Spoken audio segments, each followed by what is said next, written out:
So, a lot of people got scared of seeds, of nuts and seeds, right? They think, oh my goodness, too much omega-6 is they're pro-inflammatory. So that's I think the very simplified version of what consumers get is that omega-6 is pro-inflammatory, omega-3 is anti-inflammatory, so we better up our omega-3 intake.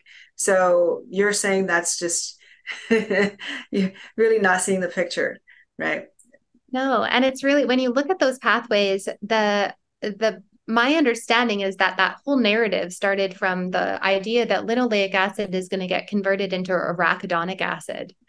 And when you look at the conversion of linoleic acid to arachidonic acid, it's like 0.5 to 2% in healthy people.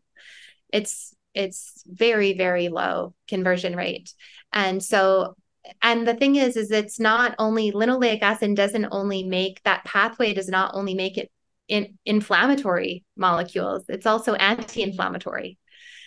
So it's really just not looking at, I think that we have developed this perspective of linoleic acid, again, just going back to this whole industrial seed oil, because those industrial seed oils absolutely will cause massive inflammation in the body. I mean, they really are, I would say they're a main contributor to chronic disease. Because most people are just not aware of how often they're consuming them. A lot of people that even that I work with that think that they're eating a really clean, or they say, I'm eating all organic. Well, these seed oils are inorganic food. If you're eating out of a package or a box or bag, or eating out in restaurants, you're getting exposed to them, even if you're eating organic. So we just have to be detectives when it comes to label reading to ensure that we avoid these really harmful oils and we nourish our body with beautiful forms of linoleic acid. And that's why I love the Body Bio Balance Oil, because it's cold pressed. There's no hexane, there's no solvents, there's no bleaches, there's no deodorizers. It's really formulated to nourish your cell membrane. Every batch is tested for oxidation.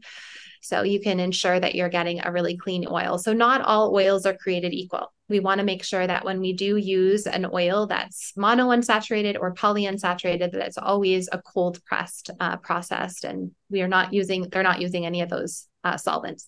Hmm.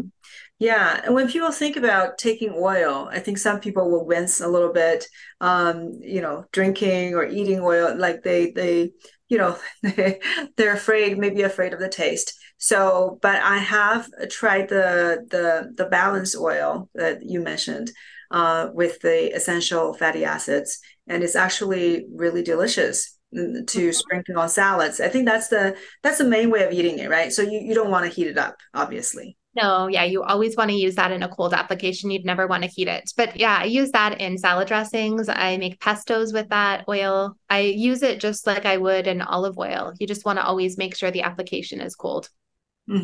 Yeah. And I think our listeners can actually get somewhat a discount too, right? Yes, I think you should have a code to give them. Yeah, that would be wonderful. Yeah, I'm sure a lot of people will really, are really interested. And maybe you can share some of the clinical examples you've seen, when what you've seen as far as when people's fatty acids and, lipid profiles really, damaged, and what happened to their health, and then what happens when you actually revamp their membranes. Well, you're going to see a lot of benefits again, because just going back to all of the things that are happening on the cell membrane. So you see really different things in different people, whatever their weak links of their to their chain really was. So I've seen improvements in thyroid health when you improve, the cells and you're improving those receptors. Gut health, major, major, major improvements in gut health. So 90% of your gut mucosa is comprised of phosphatidylcholine. Amazing improvements in liver health. So non-alcoholic fatty liver disease. Actually, you see a complete reversal of non-alcoholic fatty liver disease in a lot of individuals that supplement with phosphatidylcholine and make the appropriate dietary changes. Really profound improvements in the brain. We see lots of people demyelinating, lots of neuroinflammation in the brain. So these phospholipids are powerful antioxidants and anti-inflammatory molecules. And they're also the main phosphatidylcholine is the main phospholipid that's found in myelin. So a lot of people that are low in these phospholipids end up having really compromised cognitive functioning. We even see in the research when it comes to like Alzheimer's disease, there's a direct correlation between low levels of these phospholipids and developing Alzheimer's disease, developing Parkinson's and MS. So there's substantial literature to support using these phospholipids and fatty acids for, brain health, liver health, heart health.